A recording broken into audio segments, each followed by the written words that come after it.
With hands that quivered, he stood in the courtroom not to defend his own existence, but that of a canine companion who had previously rescued him.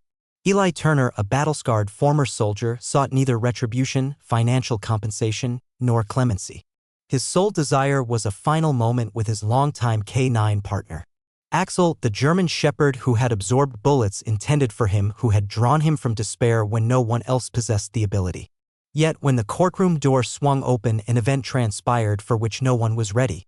The subsequent occurrences would disclose secrets, bring concealed truths to light, and serve as a global reminder of a connection that warfare could not sever and corruption could not suppress. The chamber was unusually still for a courthouse. One might anticipate the rustle of documents, the hushed conversations of lawyers, perhaps even the distinct click of footwear on polished surfaces. This courtroom in Raleigh, North Carolina, however, seemed to be collectively holding its breath. At the center of it all was Eli Turner, a 64-year-old retired Army sergeant, distinguished by a stiff knee, a lengthy beard, and eyes that bore witness to experiences most could scarcely comprehend. He arrived without legal counsel, without a single page of defense. He held only a creased letter in his hand and a photograph of a German shepherd secured in his chest pocket like a medal of valor. When the judge eventually raised her gaze, Eli made no plea for sympathy. He did not even request understanding. All he desired was time, merely one last moment with his K9 partner, Axel. This, however, was not a farewell in a park or at a hospital bedside. No, Eli was compelled to implore for this moment before a court because Axel was scheduled for euthanasia by city order, having been designated a dangerous animal subsequent to biting a teenager. Yet, there was something in Eli's voice, the manner in which it fractured when he uttered Axel's name, that resonated differently, akin to a father endeavoring to save his son. The judge arched an eyebrow. "Mr. Turner, this is not a military court-martial. We adhere to civil procedure here. Do you comprehend that?" Eli affirmed with a nod. "Ma'am, I have followed directives my entire life, but this is not about me. It concerns a dog who has accomplished more good than half the individuals in this chamber." A murmur rippled through the courtroom. A few veterans seated at the rear sat more erect. A young woman, identified by a news credential, whispered into her recording device. Something significant was unfolding here, something unfeigned and authentic. With trembling hands, Eli unfolded the letter and commenced reading. "Dear Axel, if you are hearing my voice once more, it signifies that I have one final opportunity to look you in the eyes and express my gratitude for pulling me from the flames, for restoring me to life, for remaining loyal when I could not remain whole." A few sniffles punctuated the silence. The judge leaned back in her seat, her expression betraying her internal conflict. The city's legal representative appeared impatient. Eli slowly sat down, his hands clasped tightly. His task was complete. The decision now rested with the court. That was when the unexpected development occurred. Following a lengthy silence, the judge declared, "This court will permit a supervised visitation under courthouse oversight between Mr. Turner and the animal in question." A wave of astonished gasps swept across the room. Eli, however, remained motionless. He merely blinked once and nodded, like a soldier acknowledging a final, formidable command. Everyone anticipated a quiet, dignified moment, a man bidding farewell to his dog. Yet, the events that transpired when Axel was brought into that room would profoundly shake the courtroom. When the side entrance creaked open and Axel entered the courtroom, the ambience altered as if a storm front were advancing. There was no bark, no growl, only the deliberate, measured gait of a dog who had once evaded bullets, now limping across the polished floor as though it were hostile territory. His gray-flecked coat appeared more lackluster than in the photographs, and his right ear drooped slightly lower. But when his gaze met Eli's, time itself seemed to shatter. Eli knelt, disregarding the ache in his joints, and Axel, stoic, dignified, and burdened by age, moved with unexpected swiftness. He covered the intervening space, nuzzled his snout into Eli's chest, and emitted a low, trembling whimper, the kind of sound a creature makes upon recognizing the one soul who had ever truly perceived it. For a moment, the room became a blur. Even the judge blinked rapidly, likely attributing it to the courtroom illumination.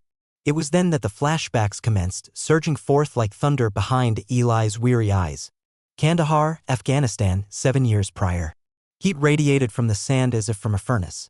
Eli was crouched behind a dilapidated wall, a radio in one hand, a rifle in the other. The team had dispersed, communication lines were down. Then came the sound, not the thunderous roar of an explosion, but the soft, definitive click of a concealed pressure plate mere yards away. Axel barked sharp, instantaneous. Without hesitation. He surged forward, positioning himself between the squad and the IED as if by instinct. Perhaps it was. The ensuing seconds were pandemonium, screams, an explosion, dirt flying in every direction. Yet, because of Axel, no soldier perished that day. Fast forward several months. Eli had become reckless, a consequence of survivor's guilt intermingled with persistent insomnia. During a patrol, with his mind not properly focused, he walked directly into an ambush. A sniper initiated fire. The next thing he registered was Axel absorbing the bullet intended for him. Eli's hands trembled as he lifted the bleeding dog from the ground, shouting for backup, carrying him through an inferno of smoke and sand. Axel barely survived, but the bond between them, whatever fragile connection had previously existed between man and dog, was now forged in blood. Back in the courtroom, Eli's lips moved without emitting sound. He whispered something comprehensible only to Axel. The dog pressed closer, his tail tapping the floor once, then twice, like a gentle drumbeat of remembrance. Yet, even as this reunion unfolded like a war-ravaged miracle, shadows persisted. Something was amiss concerning the initial accusation. Why would a dog of this caliber, a creature trained to detect explosives, save lives, and soothe nightmares, suddenly bite an innocent teenager? Eli had never doubted Axel before, and he was not about to begin now. Outside the courthouse, a young woman with a press identification adjusted her camera. She had recently obtained the incident report. Certain details were inconsistent. The teenager's injuries did not align with the angle of the bite, and no official body camera footage had been provided, merely a distant, indistinct security video. A new question emerged, rising like heat from the asphalt: what truly transpired that day? Eli was not yet aware, but this reunion with Axel would trigger a series of disclosures, matters concealed in silence regarding the dog, the boy, and something more sinister lurking beneath the facade of truth. The courtroom's hum resumed the following morning, like static adhering to every utterance. It was no longer merely a legal proceeding, it was a countdown, and everyone within sensed the mounting pressure. The prosecutor moved swiftly. A monitor was brought in, and a grainy, low-resolution security feed flickered into view. "Let's permit the footage to speak for itself," the city attorney declared, his tone imbued with self-assured smugness. On the screen, the unsteady image displayed Eli's old, corroded pickup truck parked outside his residence. A teenage boy approached, unaccompanied, with no one else visible. The timestamp indicated it was shortly after 7 p.m. The boy paused, then extended his hand into the truck's open window. That is when the incident occurred. Axel, out of frame just a moment prior, suddenly sprang into view and lunged. The boy recoiled, grasping his arm. The video terminated. Gasps echoed through the room like shrapnel. The judge frowned, observing intently, while Eli stared at the footage as if it were a spectral scene replaying endlessly. But something was fundamentally wrong. The clip lacked audio, context, and offered only a single, depthless perspective. Still, that moment gnawed at Eli's core. Axel never lunged without provocation. Never. The prosecutor meticulously constructed his narrative. This was not a combat zone. It was a tranquil neighborhood. This was not a threat. It was an unarmed teenager reaching into a vehicle. The gazes in the courtroom began to constrict, opinions solidifying like fissures in concrete. Then Martin Hale appeared. He approached the stand with an air of ownership, clad in a sleek suit, wearing a practiced smile and a politician's penetrating stare. "My son, Jordan, was attempting to return a dropped item. He's a good kid. That dog attacked without warning," he stated, shaking his head in the manner of a disappointed parent at a school function. Eli clenched his jaw. "With all due respect," he articulated slowly, "Axel is trained to anticipate behavior before it manifests. If he reacted, it was not without cause." Martin leaned towards the microphone. "Well, perhaps that sort of overreaction was effective in Afghanistan, Mr. Turner, but in the suburbs, it results in people getting injured." The tension intensified, like fog descending upon a mountain pass. Eli desired to speak, to shout, to defend, but a veteran understands the virtue of patience. And something about Martin Hale's account of the events felt wrong. Axel was not merely a protector. He was an interpreter of human intention. And that video did not depict Axel making an error. It depicted Axel making a decision. The judge, clearly disquieted, called for a recess. She required time. And Eli, well, he required answers. That evening, alone on his porch with Axel curled at his feet, Eli replayed the footage repeatedly. The angle, the motion, the instant preceding the bite, that hand reaching inward, it was not casual. It was not an act of returning something. It was an act of searching for something. "Did you know?" Eli asked softly, stroking Axel's ear. The dog remained still, merely sighing and shifting closer, his ribs pressing against Eli's leg. There was a loyalty in that sigh, a concealed truth beneath the fur and scars. And then, something outside the house captured Eli's attention. Across the street, a figure observed from behind the trees, a shadow too motionless to be the wind. When Eli rose, the figure vanished. But the sensation lingered, because suddenly, this was no longer about a bite. Something more significant had been initiated, a sequence of events linked not merely to Axel's reaction, but to something far more profound. Someone desired Axel's removal, and not because of his actions, but because of what he knew. This was not concluded. In truth, it had only just commenced. The knock on the door lacked the tentative quality of a stranger's. It was firm, deliberate, almost as if someone were attempting to remind him of a previously held authority in his life. Eli opened it warily, anticipating a city official or perhaps another journalist. But standing on the porch was a specter from his past. "Caleb Knox," the man said, a faint smile playing on his lips but not reaching his eyes. "Still resilient, I perceive." Eli's stomach plummeted as if struck. Caleb, that name was not merely a relic of his history. It was the reason his honorable discharge had nearly been jeopardized. They had not encountered each other since Kandahar, where a mission had gone awry, and everything Eli represented had almost been engulfed in scandal. And now, here was Caleb, as if no time had elapsed, as if they had not mutually betrayed and rescued each other in the same breath a decade prior. "What is it you require?" Eli grumbled, one hand on the doorframe, the other unconsciously resting on his leg where an old injury throbbed. "I heard about the dog. Thought I'd offer my condolences," Caleb remarked, taking a slight step forward. Axel was instantly at Eli's side, ears pricked, posture rigid. The years had not diminished his instincts. He remembered Caleb too. Caleb's tone was nonchalant, but his eyes surveyed Eli's porch as if assessing it for demolition. "You always had a fondness for lost causes." "Depart," Eli stated, his voice cold and resolute. "You are not welcome here." But Caleb had not come to dispute. He tilted his head slightly, smirked, and uttered, just loudly enough to resonate, "Be cautious about the phantoms you bring into court, Turner. Not all of them remain interred." Then he was gone. Just like that. No overt threats, no official documents, merely a whisper that resurrected a war's worth of memories. That night, Eli found no solace in sleep. The past assailed him. He recalled the ambush, the intelligence Caleb had withheld, and how Axel had nearly perished tracking the missing squad member. Eli had accepted responsibility, attributing it to miscommunication, saying nothing of Caleb's cowardice, and the army had permitted him a quiet return home until now. Axel, too, was restless. He patrolled the house, much like he used to guard the compound, occasionally emitting a low growl at unseen entities. But Eli understood. Some apparitions do not require shadows to manifest. Sometimes they appear in old dog tags and political attire. By morning, the apprehension had transformed into resolve. Eli inspected the perimeter of his modest property, where he noticed something incongruous near the fence, a deceased raccoon. There was no blood, no indication of a struggle. It was simply placed there, too precisely. A message, a warning. He enveloped the animal in a tarp and interred it near the trees. As he shoveled the earth, Axel sat beside the grave as if it were hallowed ground. "You believe it's commencing again, don't you?" Eli inquired. Axel did not recoil. Inside, Eli retrieved a box he had not accessed in years: mission logs, photographs, maps, dog tags, items the army had allowed him to retain when they had urged him to forget. And there it was, concealed beneath yellowed folders, Caleb Knox's name, linked to Martin Hale's defense contractor firm. A discreet signature on a training transfer document. They were acquainted. This was not coincidental.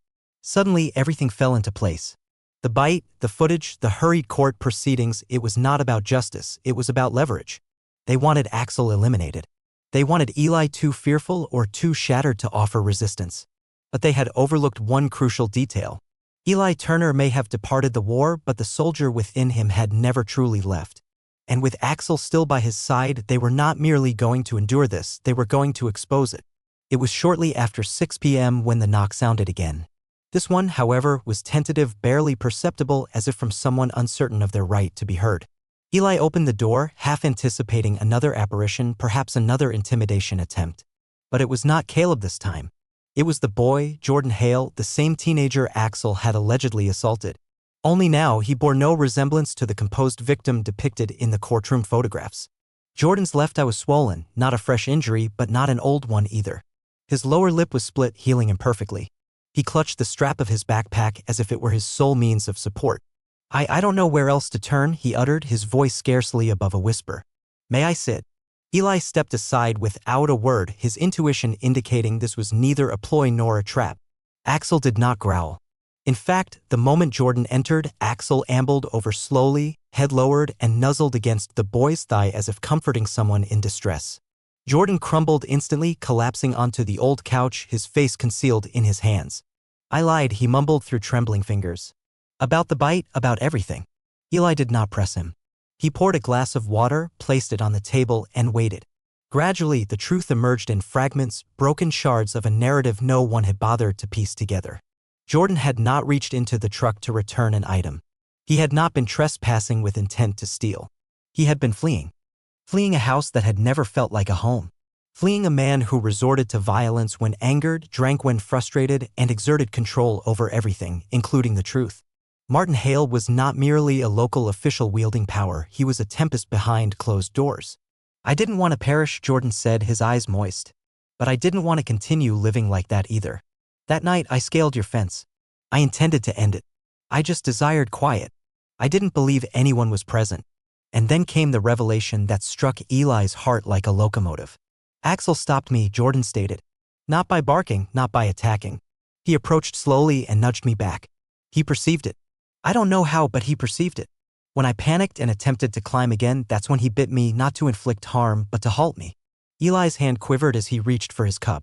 This was no longer a matter for the courts.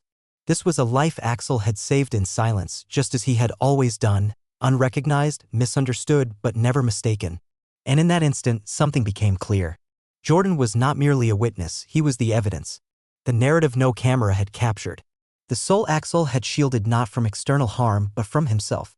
And the system desired that narrative suppressed, too untidy, too intricate, too genuine. Axel climbed onto the couch, resting his substantial head in Jordan's lap. The boy broke down anew, sobbing into the dog's fur. I thought no one cared, Jordan whispered. But he did. Eli leaned back in his chair, his eyes glistening, his fists clenched. They were not merely attempting to take his dog, they were endeavoring to nullify everything he had stood for, everything Axel had preserved. And he could not permit that. Not now. Not ever. Jordan looked up.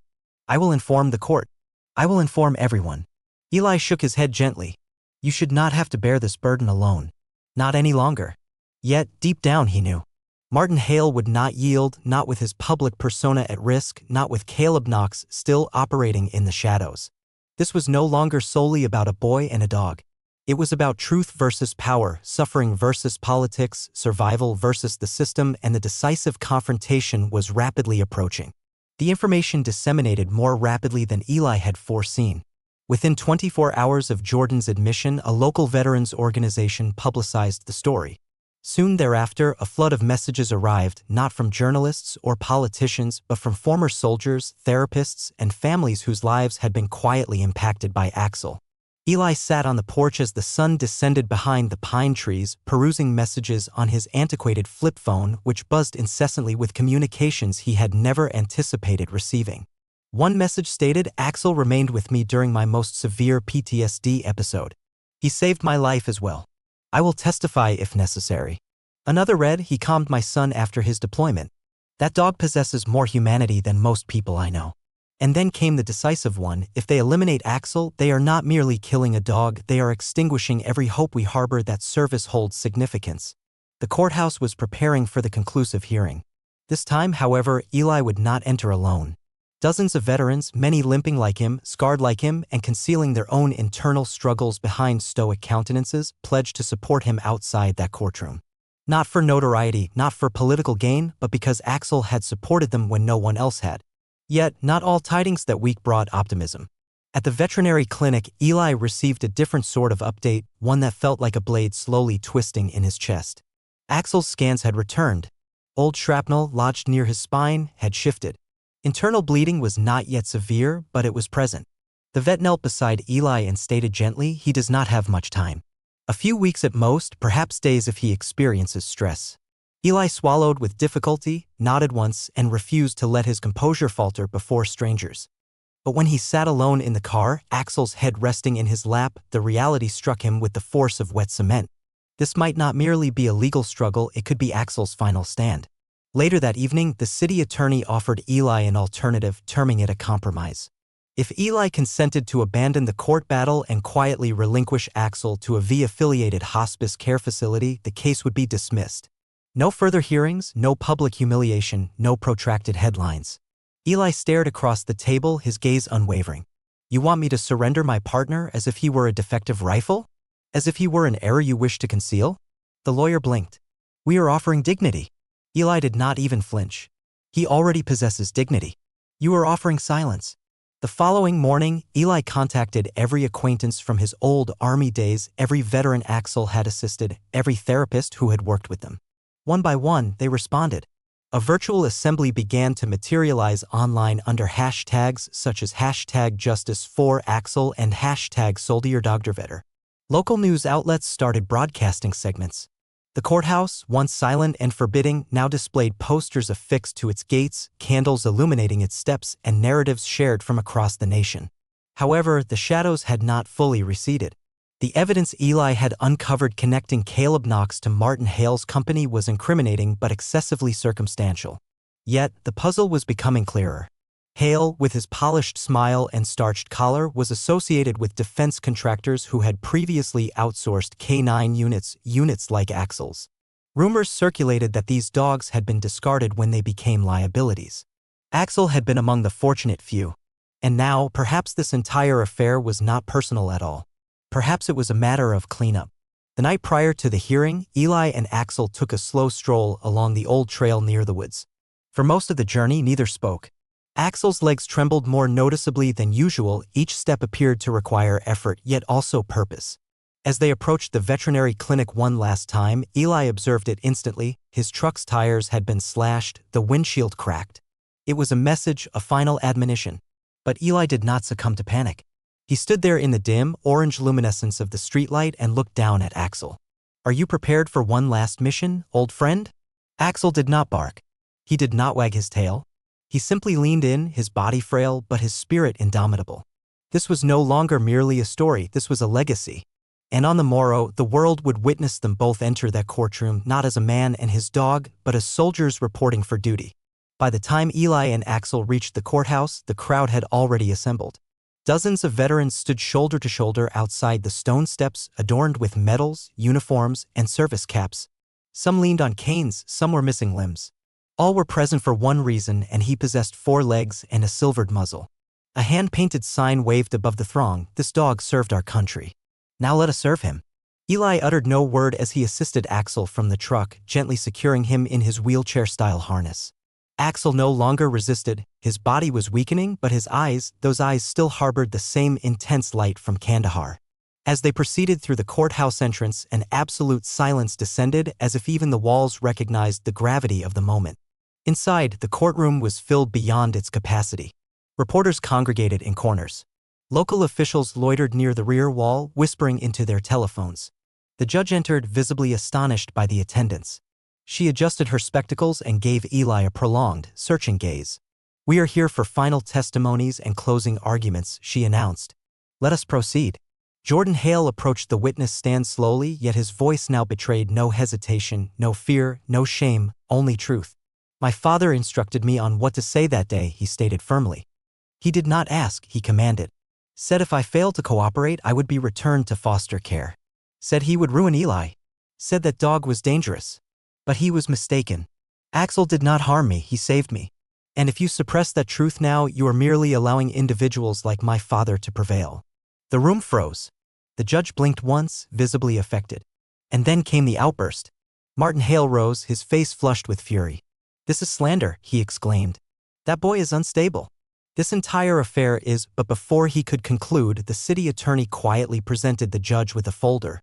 She opened it and read in silence.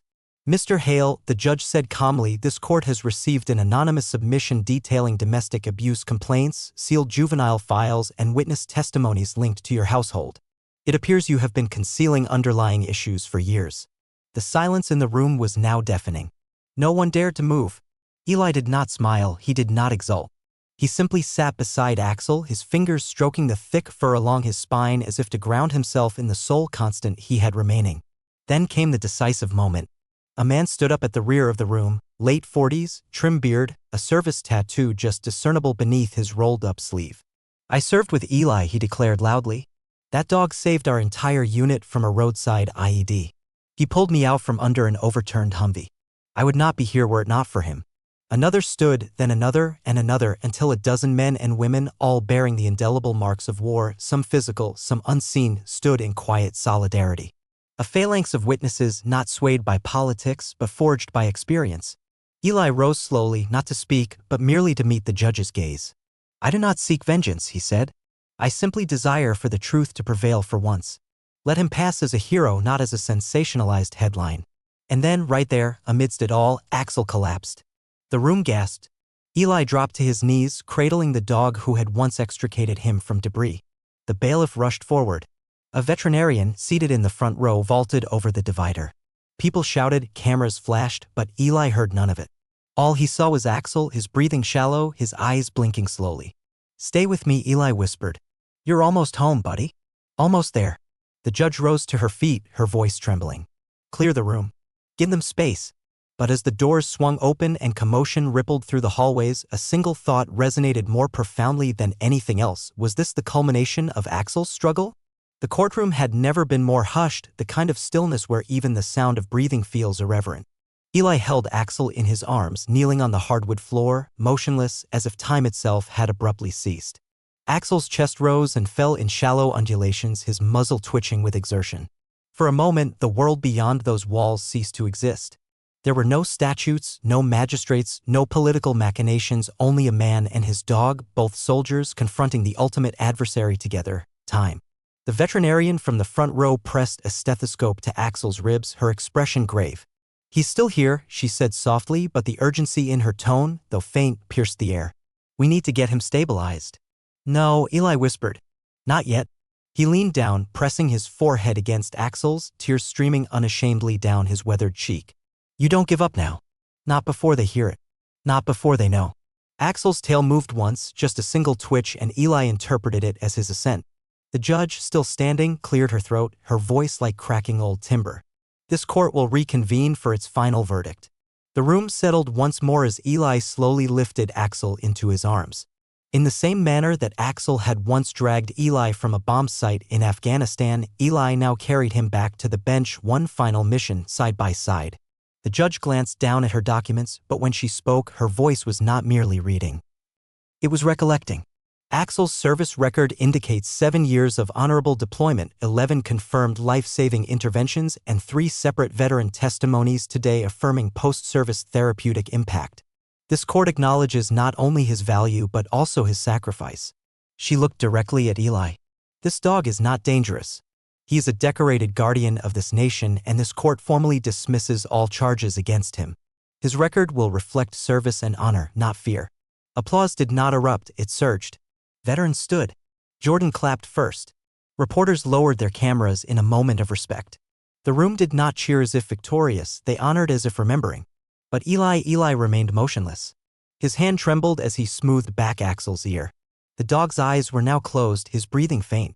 The weight of justice had arrived, but so too had something heavier. Axel's final tail wag was barely more than a flicker. And then peace. No sound, no struggle, just a long exhalation, a veteran's breath. His mission accomplished. Eli sat transfixed, then nodded slowly. You stayed. You waited for the truth. The judge stood. This court is adjourned. But the narrative did not conclude there. 1 year later, a new Veterans Center commenced operations just outside Raleigh. Its therapy wing featured a plaque crafted from brushed bronze, the Axel Turner Healing Hall. Children from troubled backgrounds attended weekly support groups. Veterans conducted peer counseling sessions. And Eli was present every Tuesday and Thursday, sometimes to converse, sometimes merely to sit with others like him, individuals who had been pieced together by loyalty and sorrow. Jordan, now residing with a secure foster family, worked there part-time. He spoke to other teenagers about trauma, silence, and second opportunities.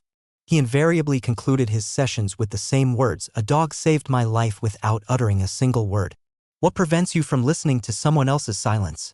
And every Sunday morning, Eli returned to the same grassy knoll beneath a white oak tree behind the center. The grave was unassuming, a flat stone, no marble, just Axel's name, his dates of birth and passing, and 3 words inscribed beneath: he never left. Eli would sit there for hours, reading aloud letters he had composed throughout the week. Sometimes they were updates about the center, sometimes recollections from the war, sometimes simply silence. But he always concluded with the same sentiment: you weren't just a dog. You were my purpose, and now you are their hope. Because some heroes do not wear uniforms. Some heroes walk on 4 legs, stand as a bulwark between nightmares and peace, and never request anything in return except perhaps to be remembered. And Axel, he will never be forgotten. Not by Eli, not by Jordan, and not by the thousands who now recognize the name of the dog who confronted a broken system and won.